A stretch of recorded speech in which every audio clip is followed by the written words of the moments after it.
एक छोटा सा गांव जहां सूरज की रोशनी भी घने पेड़ों के बीच से मुश्किल से निकल पाती है। चारों तरफ फैला जंगल, इतना घना कि जैसे खुद अंधेरा उसमें खो गया हो। जंगल के बीचों बीच एक पुरानी हवेली खड़ी है, टूटे फूटे दरवाजे, मगर कभी बंद नहीं होते। कहा जाता है उसके दरवाजे इसलिए कभी बंद नहीं होते क्योंकि अंदर अब भी कुछ जिंदा है।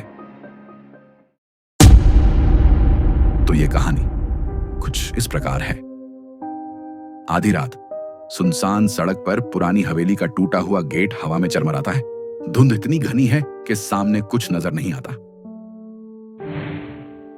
चार दोस्त टॉर्च लेकर हवेली के सामने खड़े हैं। सबकी आंखों में डर और जिज्ञासा दोनों झलकते हैं। हवेली का मुख्य दरवाजा बिना छुए अपने आप कर्राटे की आवाज के साथ धीरे धीरे खुल जाता है। अंदर अंधेरा है, छत से जाले लटक रहे हैं और दीवारों पर फीकी पड़ी तस्वीरें टंगी हैं जिनकी आंखें जैसे पीछे तक देख रही हों। अचानक ऊपर से तेज कदमों की आवाज आती है, लेकिन कोई दिखाई नहीं देता। सब टॉर्च ऊपर की तरफ घुमाते हैं।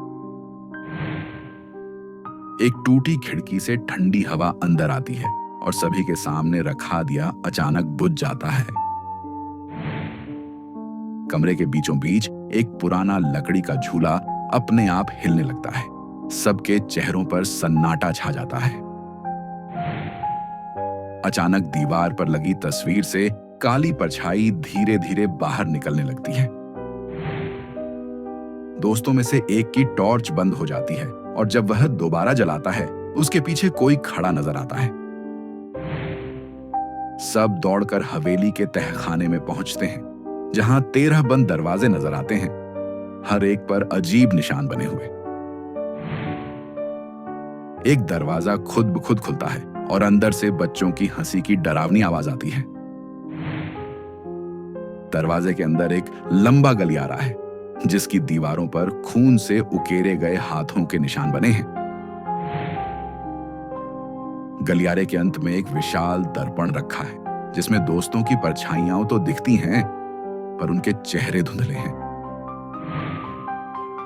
दर्पण अचानक टूट जाता है और उसके टुकड़ों से दर्जनों काले हाथ बाहर निकलने लगते हैं। सब चिल्लाते हैं, दरवाजे बंद हो जाते हैं और हवेली बाहर से वैसी ही शांत खड़ी रहती है जैसे कुछ हुआ ही ना हो।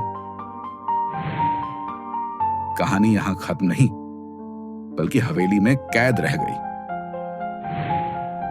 इसी के साथ मिलते हैं एक और नए सच के साथ।